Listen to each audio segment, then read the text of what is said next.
試験監督者は音量及び室内の聞こえ具合を確認してください。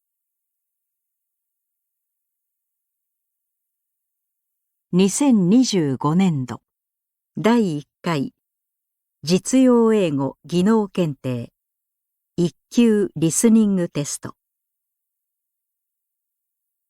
ただいまから1級リスニングテストを行います。これからお話しすることについて質問は受けませんので、よく注意して聞いてください。なお、リスニングテスト放送中に音飛びや騒音があった場合は、発生した問題のトラックの始めに戻し、やり直します。しかしながら、万が一、教室監督者が気づかない場合は、速やかに手を挙げてお知らせ願います。このテストでは、テストの方法と注意事項がすべて英語で放送されます。The listening test for the Grade 1 examination is about to begin. Listen carefully to the directions.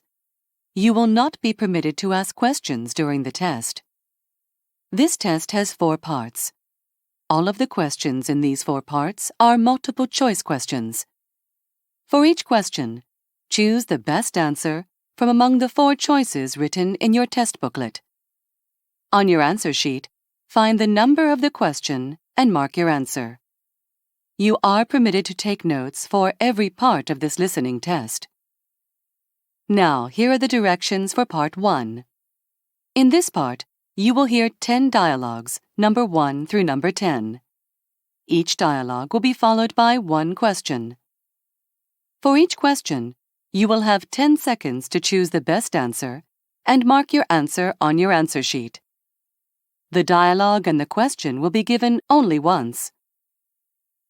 Now, we will begin the Grade 1 listening test. Number 1. Thanks for showing me the apartment. If you've decided on it, we can do the paperwork today. The location's ideal and the layout is great, but it's just a bit beyond my budget. You'll be hard-pressed to find anything cheaper in this location. If you'd consider reducing the rent by $50, I'd commit right away. Well, I'll have to confirm it with the owner, but I don't see that being a problem. Let's head to the office.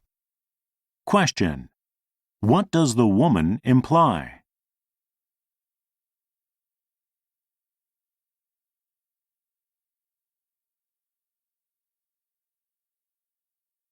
Number 2. Did you watch the election debate last night? Yes, it was helpful. I thought that many of Fatima Clark's ideas were exactly what this state needs right now. Well, I'm glad you found it enlightening. I'm still finding it hard to differentiate between the candidates. I guess they are similar in terms of economic policies, but I thought that Clark's environmental and education policies stood out. I think I'll check out her campaign literature to find out more about her. Question. How does the man feel after the debate?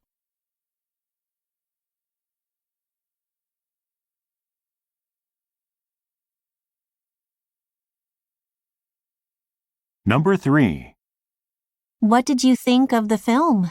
Well, I had big expectations for it because of the novel it's based on. But right now, I'm feeling pretty let down. It's been ages since I read the book, so it's not fresh in my mind. Well, they eliminated several crucial characters, and condensing the plot so much was a huge mistake. It really should have been a TV series. That way, it could have been more faithful to the author's intentions. Question. What does the man say about the film?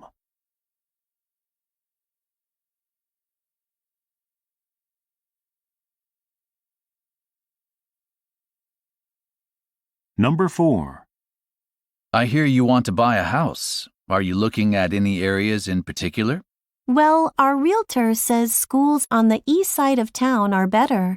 Frankly, they aren't any better than the ones on the west side. That image is just a reflection of people's stereotypes. What do you mean? Well, the schools on the east side may have newer buildings and fancier computer labs, but the teachers and curriculums are consistently good throughout the whole district. That's good to know. Question. What does the man say about the town's schools?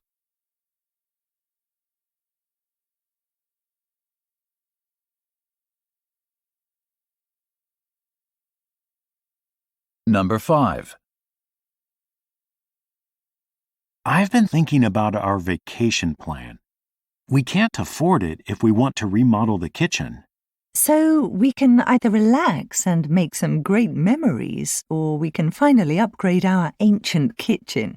Or do both, but economize on each. You mean by travelling closer to home and only replacing some of the appliances? I don't think we'd be happy with that. True. Personally, I don't think I can put up with this kitchen for another year. Me neither. I guess that settles it. Question. What will the couple do?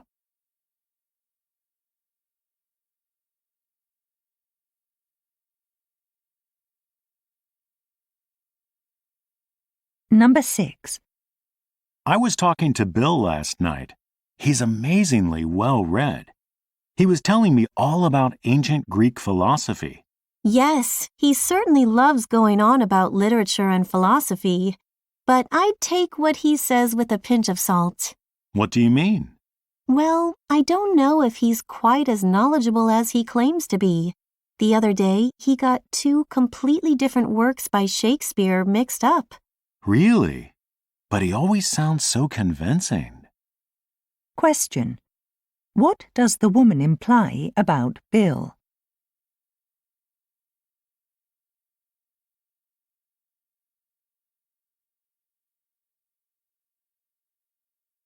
Number 7.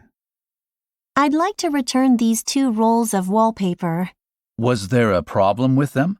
No, I just bought more than I needed. Okay. This paper was a special order, though, so I have to deduct a 25% restocking fee from your refund. A restocking fee? What's that? We ordered it for you from a third-party seller because we don't normally stock it. We have to ship it back to them, and they charge us a fee, so we pass it on to our customers. Okay, I guess I have no choice. Question. What will the woman probably do?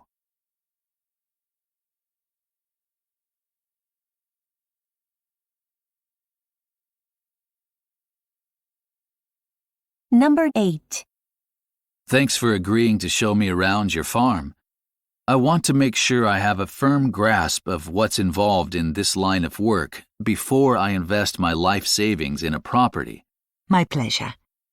When we purchased this place, we had no idea what we were getting into, so you're smart to come out and visit some working farms like this. I really appreciate your time. Well, I'll start by showing you around. The hen house is over there, and beyond that are the vegetable fields. Question. Why is the man talking to the woman?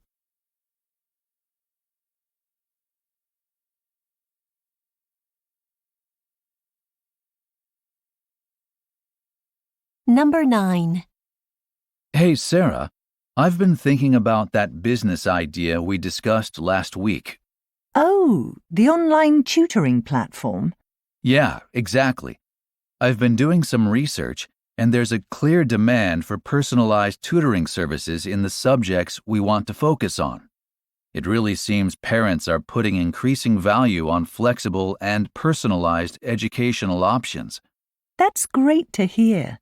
Still, we'll have to make ourselves stand out from existing platforms. I think employing highly experienced tutors with specialized knowledge and providing a user-friendly interface could set us apart. That makes sense.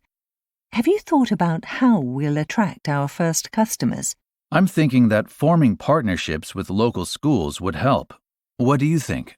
Well, the local Board of Education is notoriously conservative, so I wouldn't count on that. It's worth looking into just in case. But we should have a plan B, for example, offering a free trial to build trust and gather feedback, or posting targeted social media ads. Good idea.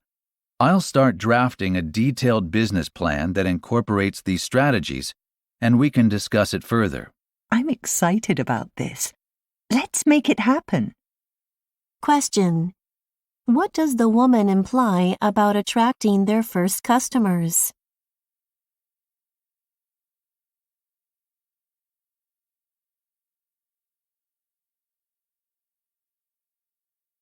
Number 10. It's about time we discussed our presentation for the client's new marketing strategy. Any thoughts on how we should approach this? I think bringing innovative ideas to the table is key. We know from our history with this client that they value creativity. Nothing will impress them more than a fresh concept. I can't argue with that. But let's not forget the importance of engaging them as well. Incorporating elements like a live demo or an interactive prototype will make the strategy have more impact. You both make good points. Setting the stage with a creative concept and following that with a hands-on segment might be the way to go. We should also consider their recent shift towards sustainability. Integrating environmentally friendly practices into our strategy would align us more closely with their current corporate mission. That's a great angle to explore. It meets their expectations for innovation while also demonstrating that we're aware of their evolving priorities. Exactly. If they see us as failing to keep up with their agenda, they could decide to terminate our contract and go with another PR firm. Question. What does the woman imply about the marketing strategy?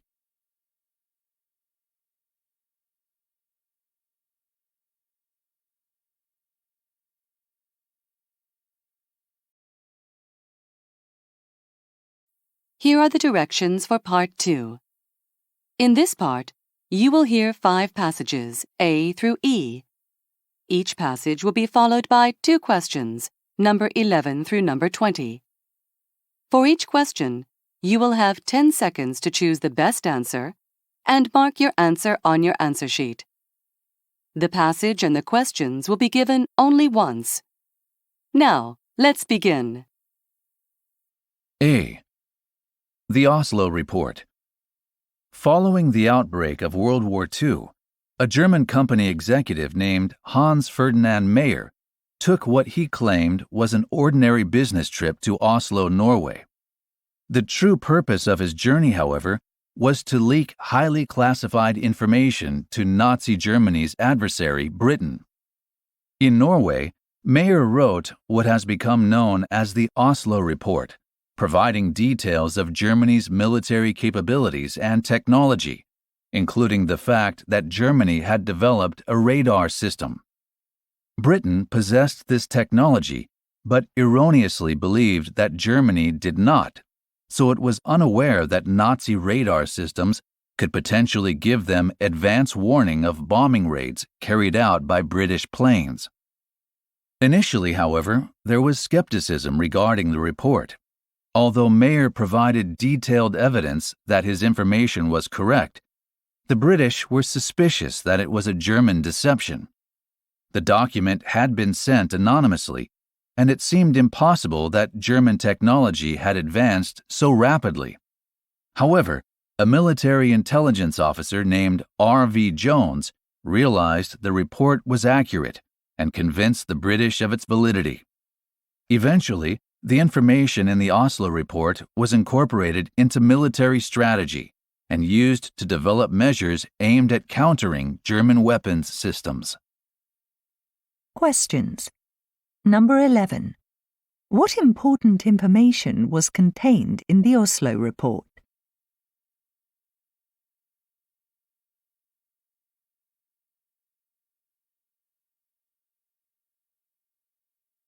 Number 12. What did R.V. Jones do?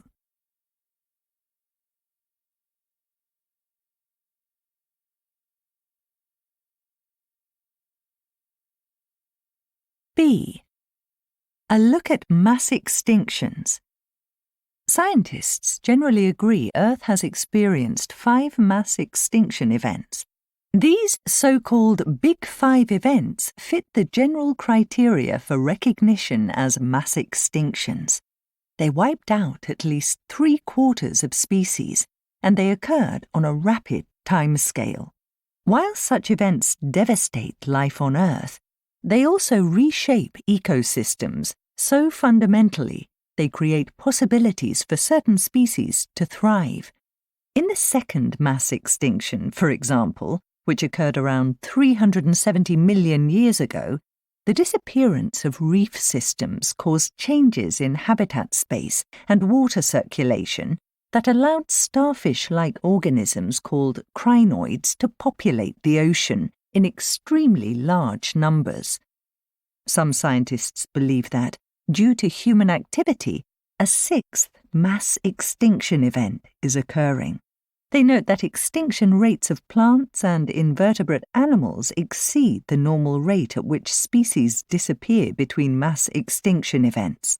The scientists say critics of the sixth mass extinction theory rely too much on the IUCN Red List, a global inventory that reflects extinction data for only a limited range of species encompassing mainly birds and mammals.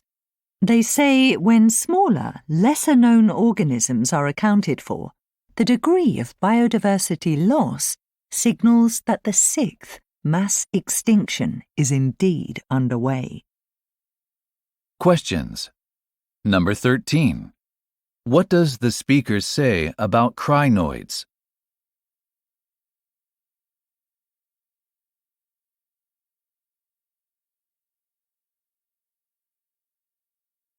Number 14. What do some scientists suggest about the IUCN Red List?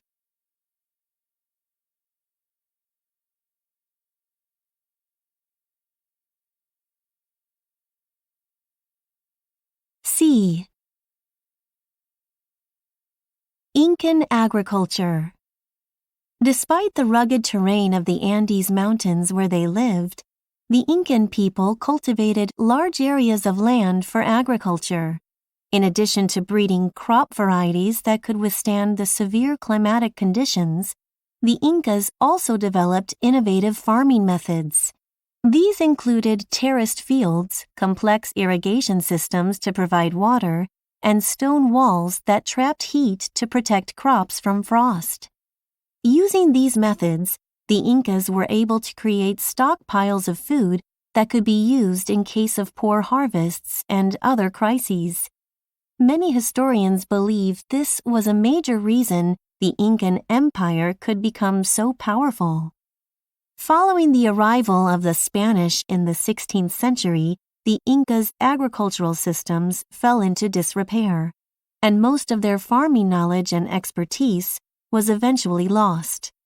Over the past few decades, however, a charity organization has been using archaeological information to rehabilitate farmland in Peru using Incan methods. The project has been a success, increasing agricultural production in an area that covers over 150 hectares. It is now hoped that similar projects can be set up in other parts of Peru to help overcome the effects of climate change on agriculture in the region. Questions. Number 15. What do many historians believe about the Incan Empire?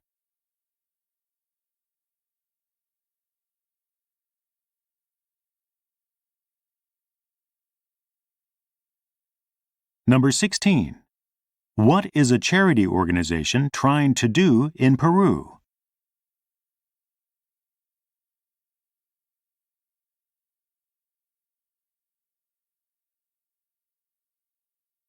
D. The marshes of southern Iraq. The marshes of southern Iraq have long been regarded as ecologically significant. Despite encroaching development such as agricultural and irrigation projects, a significant proportion of the wetlands remained intact for much of the 20th century. In the 1990s, however, the President of Iraq ordered the marshes to be systematically drained of their water. This action was, in part, seen as a political move to punish groups that the government saw as hostile. Such was the devastation to the marshes that they were reduced to a small fraction of their historical size. Many marsh Arabs, whose families had lived in the region for generations, were forced to flee. In the early 2000s, a change of government provided an opportunity to reverse the marshes' fortunes. With support from the United Nations, among others, some areas were re-flooded. Nature returned, and so did some marsh Arabs. To help ensure the marshes' ongoing protection, some of them were awarded World Heritage status. Despite the programme's success, some observers believe dark times loom. The expansion of agricultural land, the creation of upstream dams, and recent droughts threaten to undo the progress made. Some areas have already dried up, making fishing and other life-supporting activities impossible. Questions. Number 17. What does the speaker say about the marshes of southern Iraq before the 1990s?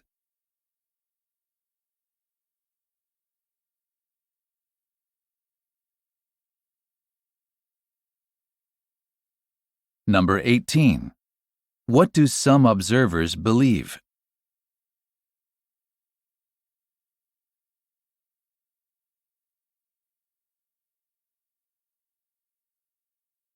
E. The Judgment of Paris. The 17th century Flemish artist Peter Paul Rubens is well known for his paintings of human figures. One of his most famous and best-loved masterpieces, The Judgment of Paris, is currently back on display at the National Gallery in London after undergoing a year of conservation work. However, the painting no longer looks the way that Rubens intended. During the conservation process, the gallery's experts discovered that several changes had been made to the painting after Rubens's death, including major alterations to the appearance of the main characters in the painting. Following much debate, the gallery decided to preserve the changes, arguing that they represented an important part of the painting's history. In fact, while altering an artist's original work is generally considered unthinkable today, it was a relatively widespread practice in the past. Paintings were seen as decorative objects, and their owners would often have them changed simply to make them more attractive. Potentially offensive scenes, such as those containing violence or nudity, were also removed from paintings to make them more palatable for polite society. In the case of The Judgment of Paris, it is believed that the changes were made to make it more appealing to the art market at the time. Questions. Number 19. What do we learn about the painting mentioned by the speaker?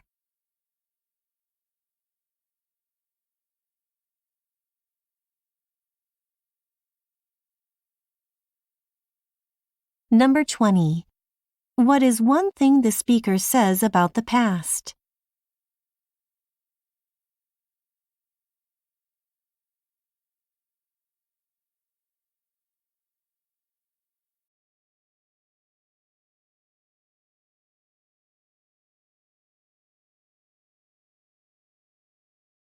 Here are the directions for Part 3. In this part, you will hear 5 passages, F through J. The passages represent real-life situations and may contain sound effects. Each passage will have one question, number 21 through number 25. Before each passage, you will have 10 seconds to read the situation and question written in your test booklet. After you hear the passage, you will have 10 seconds to choose the best answer and mark your answer on your answer sheet. The passage will be given only once. Now, let's begin. F. You have 10 seconds to read the situation and question number 21.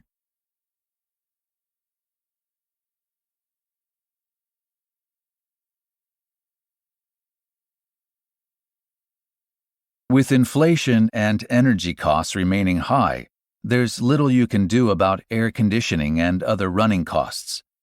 What you could do is lay off a few full-time staff immediately. The cost savings could help you return to profitability. However, you said you'd only do that as a last resort. Alternatively, I'd normally suggest you attempt to attract members from other local gyms by completely replacing your old equipment, but you just don't have the cash flow to do that now, and a loan is out of the question. Another option would be to significantly undercut those gyms on price. This may seem counterintuitive, but the lower revenue per member would be more than offset by the increase in new memberships. You could then use them to introduce their family and friends. This would help return you to profitability, and then you could gradually introduce state-of-the-art equipment. Now mark your answer on your answer sheet.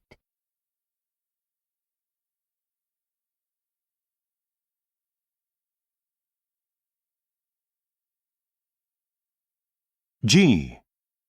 You have 10 seconds to read the situation and question number 22.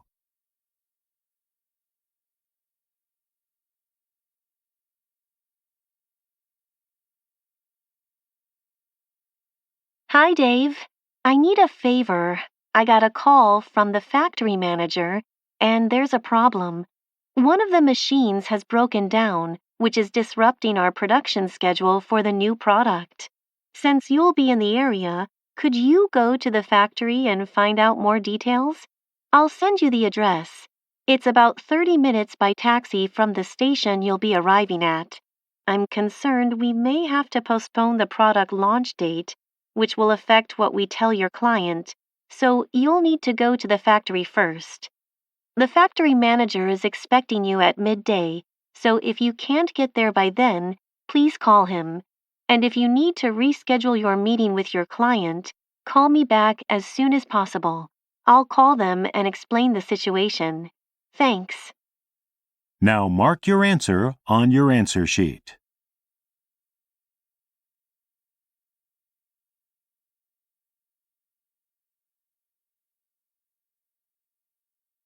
H. You have 10 seconds to read the situation and question number 23.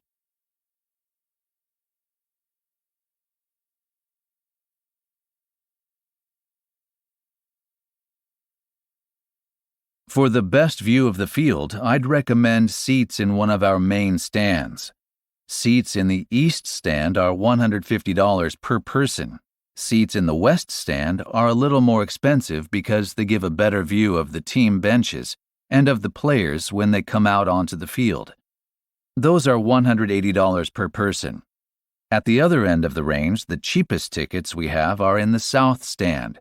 They're just $80 per person. However, I should warn you that seats there have a slightly restricted view of the field because the stand is behind the goalposts. The southeast stand is also a good option if you're looking for lower-priced seats. Seats there are $110 per person, and they have an unrestricted view of the field. Now mark your answer on your answer sheet.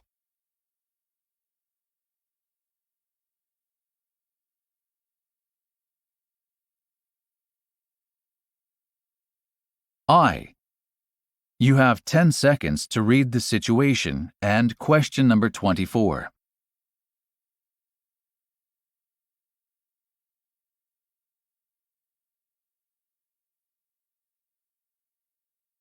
So, I believe you mentioned you earned just under $80,000 last year.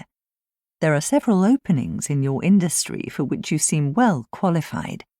First, there's currently an opportunity at Incarna Solutions that pays just over $80,000 and also offers very attractive benefits. Incarna Solutions has a strong internal promotion policy, although people say it's a very high-pressure atmosphere.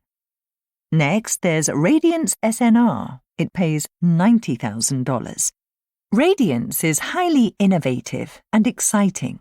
I should mention that some of our placements have reported that the promotion opportunities are scarce. Ignite Frontiers pays about the same as Radiance, and the career prospects are similar. It does offer an excellent work-life balance, however. Finally, there's Medicraft Consolidated. The salary falls a little short of $80,000. It does offer significant opportunities in terms of career advancement, however. Now, mark your answer on your answer sheet.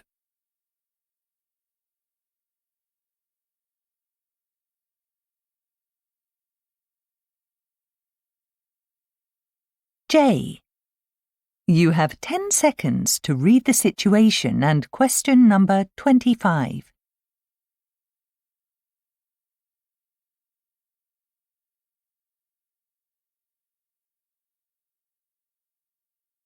I've found several options for accommodations. Heathtown Hotel is the most centrally located of all the options. It's also famed for its generous breakfast options. You said you'd sometimes need to work at your accommodations, though, so its proximity to the busy city square and nightlife area may put you off. Next is Valley Spring Grange, which is set in charming, quiet grounds to the west of the city. Unlike the other options, it's too far to walk to the main sites, but it's served by a subway station. Bullock Hotel is good value and close to the sites, but you'd have to consider the fact it's in the vicinity of the city airport, which has become busier recently. A final option is a monthly apartment. Trentonville Apartments is in a peaceful, central location. You'd have to pay for a whole month, but that still works out cheaper than the other options. Now mark your answer on your answer sheet.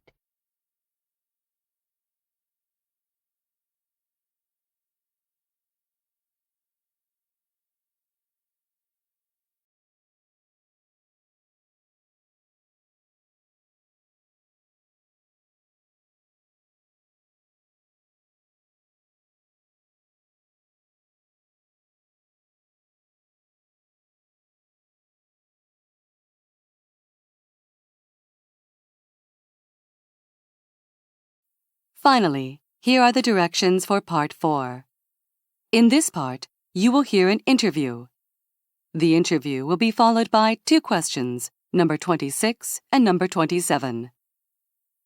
For each question, you will have 10 seconds to choose the best answer and mark your answer on your answer sheet. The interview and the questions will be given only once. This is an interview with Serena Marlowe, an urban planner. Serena, thanks for joining me today. Let me start by asking how you became interested in urban planning.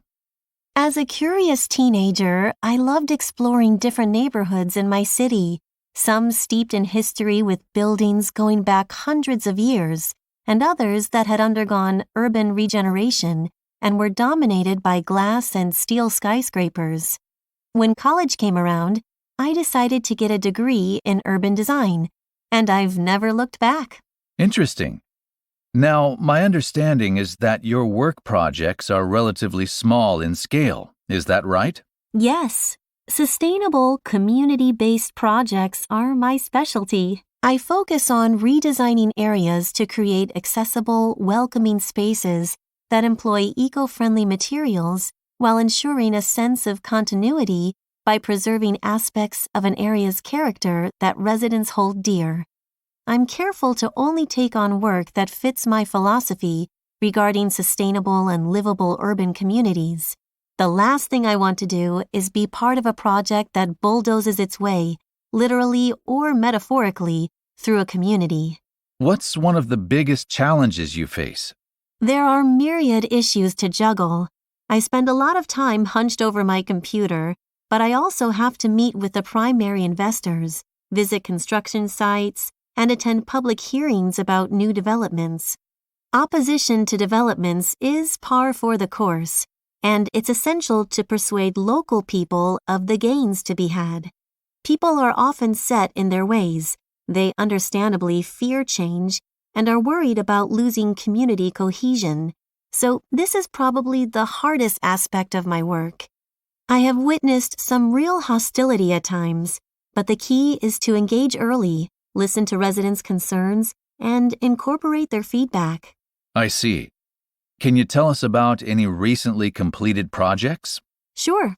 I've just wrapped up a collaboration with a local town council to redevelop a neglected waterfront area into a vibrant public space. This involved gauging the needs of the local community, which has become much more diverse in the last 30 years due to immigration, as well as keeping to a strict budget and consulting with environmental and safety experts. The result is a new Victorian-style promenade in keeping with the character of nearby historical buildings. The promenade then seamlessly blends into a park planted with native trees for shade. The park is interspersed with maritime-themed sculptures, and there are also information plaques that provide a link to the town's history and acknowledge the contributions of more recent arrivals. It's become a focal point for families to congregate around. The benches and tables are laid out in a way that encourages communication, and some people say it's helped break down cultural barriers in the community and given them the chance to expand their circle of friends. Finally, how have developments in tech helped or hindered your work? Technology has always been important, but the capabilities of recent technological developments are truly transformational. For example, geographic information systems manage and analyze all kinds of spatial data, allowing us to make informed decisions regarding development. Also, 3D modeling and simulations give us huge insights into potential final outcomes, which allows us to tweak projects before they are built. AI is having a massive impact, and I expect that to continue. Some people fear it, but I see it as another weapon in our arsenal, helping automate many tasks, bring more efficiencies, and ultimately make urban life more sustainable than ever. Well, thank you for your time, Serena. It was my pleasure. Questions. Number 26. What is the biggest challenge that Serena says she faces in her work?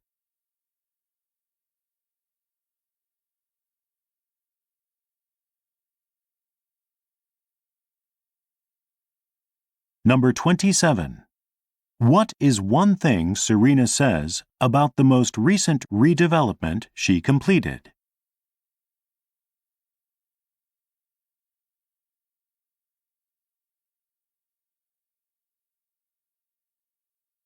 Your time is up. Stop writing and wait quietly until the answer sheets have been collected. では、時間です。筆記用具を置いて答えの記入をやめてください。これにて試験終了となります。公正なる試験実施にご協力いただきありがとうございました。質問がある方は直ちに試験監督者にお申し出ください。